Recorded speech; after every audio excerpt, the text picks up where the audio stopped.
ตามอำเภอจามวันนี้นะคะเราอยู่กันที่บ้านปากปลาอำเภอเมืองจังหวัดพัทลุงค่ะวันนี้โนกับมินนี่นะคะจะพาคุณผู้ชมมาดูความสมบูรณ์ของแหล่งข้าวปลาอาหารกันที่ทะเลสาบสงขลาและที่บอกว่าเป็นแหล่งข้าวปลาอาหารนั้นนะคะเพราะว่าที่บ้านปากปลานั้นยังมีเรื่องของการทำประมงและก็ยังมีการทำนาแบบดั้งเดิมนั่นก็คือการปลูกข้าวกันริมทะเลสาบสงขลาค่ะ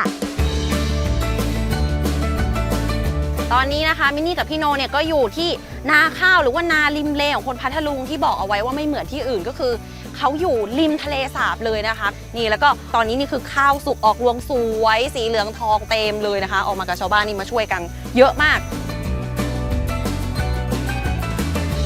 การปลูกแบบนี้นี่คือจริงๆแล้วมีหลายพื้นที่ไหมคะในพัทลุง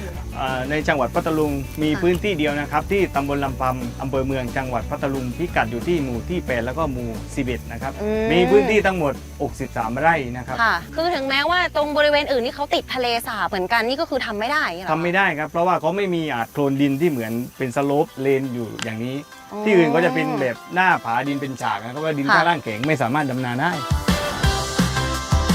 นาริมเลหรือว่าถ้าจะเรียกกันแบบเต็มๆก็คือนาข้าวริมทะเลนะคะการทำนาแบบนี้จะทำได้แค่ปีละครั้งค่ะก็คือจะเริ่มดำนากันตั้งแต่ช่วงประมาณเดือนพฤษภามิถุนาแล้วก็จะเริ่มเกี่ยวกันประมาณเดือนกันยายนค่ะช่วงเวลาดังกล่าวนั้นจะเป็นช่วงเวลาที่น้ำในทะเลสาบสงขลานั้นลดจนเกิดหาดโคลนตลอดทั้งแนวในพื้นที่ทำให้สามารถที่จะปักดำแล้วก็ทำนาได้ค่ะซึ่งหาดโคลนที่สะสมแร่ธาตุมาตลอดทั้งปีนั้นก็เป็นเหมือนปุ๋ยตามธรรมชาติทำให้ข้าวของที่นี่นั้นไม่ต้องใส่ปุ๋ยไม่ต้องให้ยาเลยแหละค่ะแต่ว่าสายพันธุ์ข้าวที่จะนำมาปลูกนั้นเขาก็ต้องมีการคัดเลือกเพื่อให้เข้ากับสภาพพื้นที่ค่ะเราต้องเลือกครับให้เหมาะสมกับพื้นที่สรุปว่ามาได้คข55ทำไมเราต้องเลือกพันธุ์นี้เนื่องจากว่าทนต่อสภาวะอากาศที่เปลี่ยนแปลงนะครับรากจะลึกต้นจะแข็งแรงรับกับตื้นไม่ล้มนะครับแล้วก็เวลาเราดำ3ต้นแต่โกเป็น10ต้นจะไม่ผลผลิตเราได้ดีนอกจากกข55นี่ตรงนี้ปลูกพันธุ์อื่นได้อีกไหมคะมีข้าวจิตเอ็ดมีข้าวไรเบอรี่ก็คือหลักๆเราเลือกพันธุ์ที่เขาทนต่อคลื่นลมได้ใช่ครับทนกับสภาวะแวดล้อมตรงนี้ได้ใช่ครับเราไม่ต้องใส่ปุ๋ยเราไม่ต้องฉีดยาฆ่าแมลงเราไม่ต้องดูดน้ำเข้านาแต่ได้ผลผลิตนาอินทรีย์ที่บริสุทธิ์ 100%เขาปลูกกันมาแบบนี้นี่ตั้งแต่พี่สายันโตมาก็เห็นแล้วไหมทวดของย่าเล่าไปฟังต่อมาตอนนี้ก็ทวดของย่าอีก200 กว่าปีก็เหมือนที่ผมบอกสมัยรัชกาลที่5ก็คือเป็นวิถีของชาวบ้านที่อยู่ริมทะเลนี่แหละใช่คือนอกจากหาปลาแล้วข้าวนี่ก็จะปลูกเอาไว้สำหรับกินด้วยครับ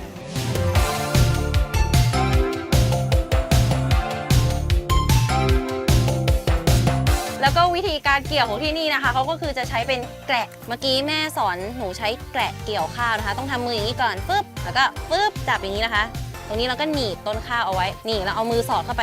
ตรงใบเขาแล้วก็ปึ๊บอย่างนี้ถูกต้อง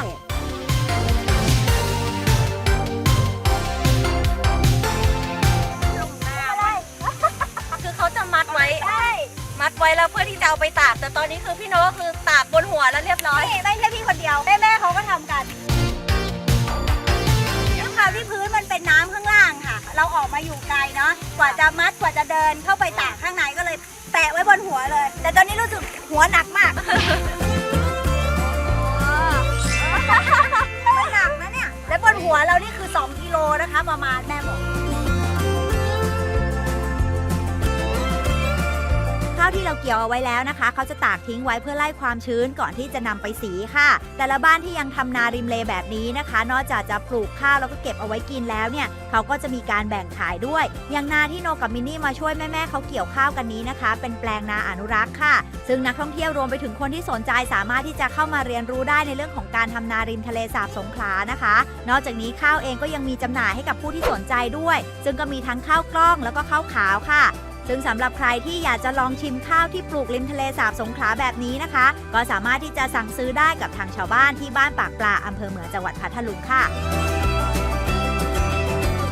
ในน้ำมีปลาในนามีข้าวแบบนี้นะคะเกี่ยวข้าวเสร็จแล้วเดี๋ยวช่วงหน้าจะพาคุณผู้ชมไปหากุ้งหาปลากันต่อติดตามได้สักครู่เดียวค่ะ